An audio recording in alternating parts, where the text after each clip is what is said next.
2024 म्हणजे गेल्या वर्षी नांदेडमध्ये पूर आला होता, पूरग्रस्त परिस्थिती निर्माण झाली होती।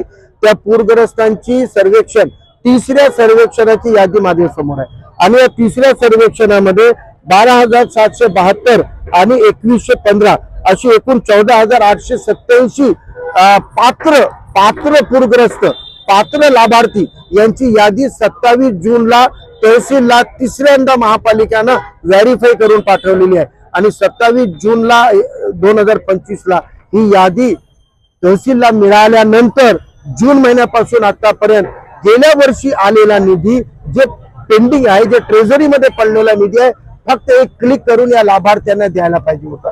गेल्या वर्षीपासून आमचे तर तसे डझनभर पाठपुरावा आहे, पण 21 ऑगस्टला आम्ही सांगितलं होतं की जे 18 ऑगस्टला अतिवृष्टी झाली त्यामुळे जे लोकांना नुकसान झालेलं आहे, लोकांना तात्काळ जुने पैसे तर द्या, म्हणजे नवीन सामानाची बांधाबोंदी करून त्यांना कुठेतरी आसरा शोधावा लागतो। गेल्या वर्षीचे पैसे तुम्ही दिले नाहीत तर त्यांनी कलेक्टर साहेबांनी 8 दिवसाचा वेळ मागून घेतला। त्यानंतर आम्ही 30 ऑगस्टला विनंती केली, तेव्हा म्हणले की 4 दिवस द्या। नंतर 8 सप्टेंबरला आम्ही निवेदन देऊन 1 आठवड्याचा वेळ त्यांना दिला होता की 15 तारखेपर्यंत तुम्ही किमान द्या।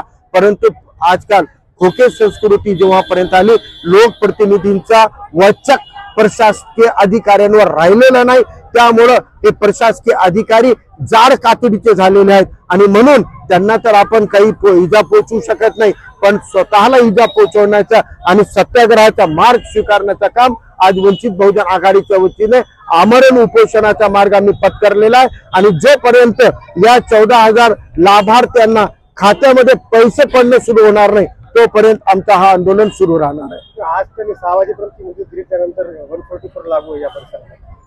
बघा, इथं उपोषणाला बसलेला मी एकटा आहे, मला मदत करणारे 2-3 सहकारी आहेत।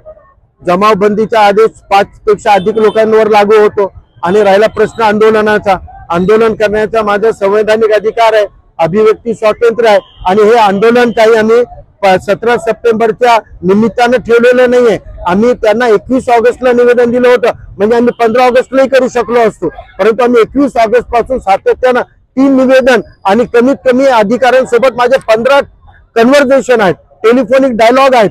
15 वेळा मी फोन केला, 15-15, 20-20 मिनिटं माझ्या अधिकाऱ्यांशी बोलणं झालं, अडीअडचणी समजून त्यांना मी पर्याय सांगितले आणि त्यांना सांगितलं की तुम्ही फायनल केलेली यादीच वाटा, तुम्ही नवीनचं आम्हाला काही देणं घेणं नवीन होत नाही, त्याला आम्ही तुम्हाला अजून महिन्याभराची मुदत देऊ, पण 2400 लोकांचे पैसे द्या। त्यामुळे आमचं आंदोलन काही 17 सप्टेंबर डोक्यात घेऊन नाहीये, हे 21 ऑगस्ट पासून सातत्याने केलेला पाठपुरावा आहे। आता 17 सप्टेंबर यायले तर गोरगरिबांच्या चुली जर थंड पडलेल्या आहेत, त्यांच्या घरी उपासमार होणार आहे, तर काय 17 सप्टेंबर साजरे करणार आहे? कोणत्या निजामाच्या मुक्तीचा आनंद तुम्ही साजरा करत आहात? अरे आजही जुन्या लोकांना 70च्या वरच्या लोकांना भेटा, मी भेटतोय लोकांना, ते म्हणतात अरे तुमच्यापेक्षा निजाम बरा होता म्हणतात। त्याच्या काळामध्ये तरी लोकांना मरण गती नव्हती, त्याच्या काळामध्ये विकास होता, त्याच्या काळामध्ये नांदेडला औद्योगिक राजधानी होती। मग तुमच्या त्याच्यापासून मुक्त होण्याचा आनंद पाहिजे तर चांगलं प्रशासन द्या, शिवरायांचं स्वराज्य मॉडेल उभं करा आणि शेतकऱ्यांच्या देठाला धक्का न लावणाऱ्या म्हणणाऱ्या राजाचा हे राष्ट्र आहे